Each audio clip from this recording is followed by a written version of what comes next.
90 minutes business, l'invité.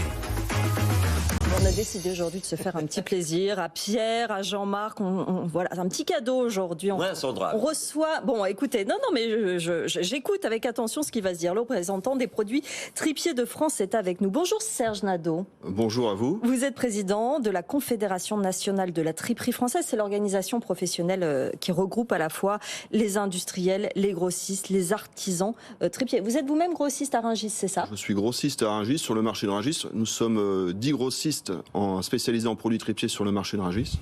Je suis grossiste, je représente une société familiale qui a été créée il y a 3 générations, je suis la 3e génération. C'est intéressant parce qu'on va voir justement l'évolution du secteur à travers vos yeux. Aujourd'hui, le dernier chiffre qu'on a, 43% de ménages en France qui achètent régulièrement des produits tripiers. Ça date de 2021, c'est à peu près la même proportion encore aujourd'hui? C'est toujours à peu près la même proportion, oui, tout à fait. Et vous lancez donc une campagne à destination des professionnels de la restauration, donc les restaurateurs, les grossistes, les artisans tripiers, les chefs bouchers, les charcutiers, les traiteurs.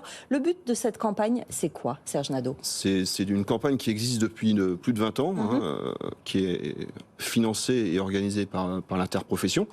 On a orienté un petit peu différemment cette campagne cette année parce qu'on a voulu vraiment aller vers les professionnels, vers les restaurateurs, vers les artisans, qui sont les restaurateurs qui sont vraiment la vitrine des produits tripiers. À l'heure actuelle, les ménages consomment toujours des produits tripiers, mais de moins en moins chez eux, de moins en moins dans les foyers. Et donc, ils vont dans les bistrots, ils vont dans les bouchons lyonnais pour découvrir les produits tripiers.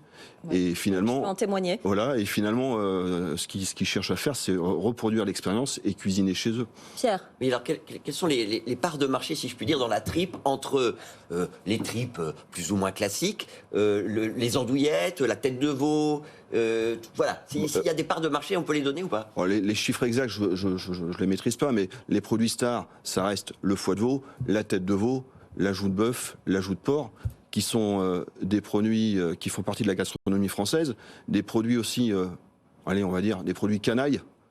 On surfe un petit peu sur ce côté apéritif, canaille, convivial, et c'est un petit peu aussi ce qu'on met en avant à l'heure actuelle au niveau de la restauration. Vous avez des amis à la maison, vous leur faites une planche de produits tripiers, où vous réunissez un morceau de tête de veau, un morceau de rognon, un morceau de mamelle. La mamelle, c'est un produit tripier.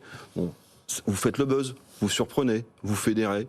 Rien de mieux pour faire plaisir à Jean-Marc Daniel qu'un bon tablier de sapeur. On l'a constaté lors de la dernière délocalisation à Lyon. Jean-Marc. Oui, justement par rapport au partage, donc là, le partage entre les types de produits, puis le partage entre les types de clients. Vous allez vous orienter vers les restaurateurs parce que vous pensez que les ménages en tant que tels sont plutôt en train de toute façon de reculer quoi qu'il arrive. Et concrètement, donc quel est le partage entre les deux? Et concrètement, là aussi, est-ce que les restaurateurs sont sensibles à ça ou est-ce qu'ils vous disent non, on a du mal nous-mêmes à écouler les riz de veau, les produits comme ça? Non, c'est vraiment une vitrine pour nous. Les restaurateurs sont sensibles, mais il y a un côté éducation aussi. Tous les jeunes chefs connaissent pas forcément nos produits ou sont attirés par nos produits, mais savent pas forcément comment les cuisiner.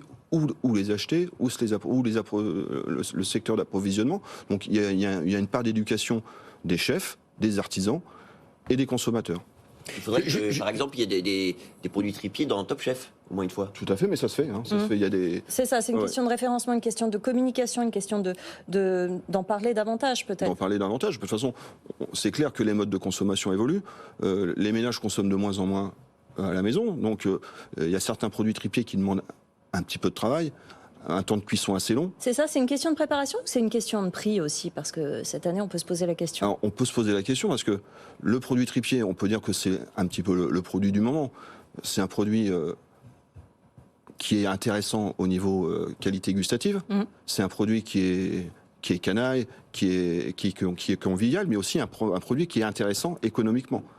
En pleine crise alimentaire, en pleine période de gaspillage, à l'heure actuelle, on peut dire qu'il y a à peu près 30 ou 40% des produits tripiers qui ne sont pas consommés en France, qui ne sont pas forcément récupérés. Alors c'est sûr que, historiquement, c'est un petit peu le produit de nos grands-mères, mais à nous de les revisiter, de les cuisiner différemment, de les faire connaître aux Français.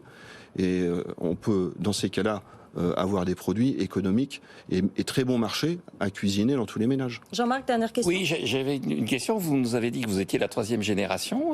Je vois que vous avez une alliance, donc vous êtes marié. Est-ce que vous avez des enfants? Est-ce que vos enfants s'apprêtent à reprendre votre commerce? Ou est-ce qu'ils considèrent qu'ils vont s'orienter vers totalement autre chose? J'ai 3 enfants, dont un garçon qui travaille avec moi déjà depuis 3 ou 4 ans. J'ai un deuxième garçon qui fait encore ses études, mais il est né à Rungis et il est né dans les produits tripiers, donc je pense que ça le démange à la fin de ses études de venir vers nous. Et de toute façon, il suit un cursus d'études et de stages axé sur l'agroalimentaire. Et il a qu'une envie, c'est de nous rejoindre.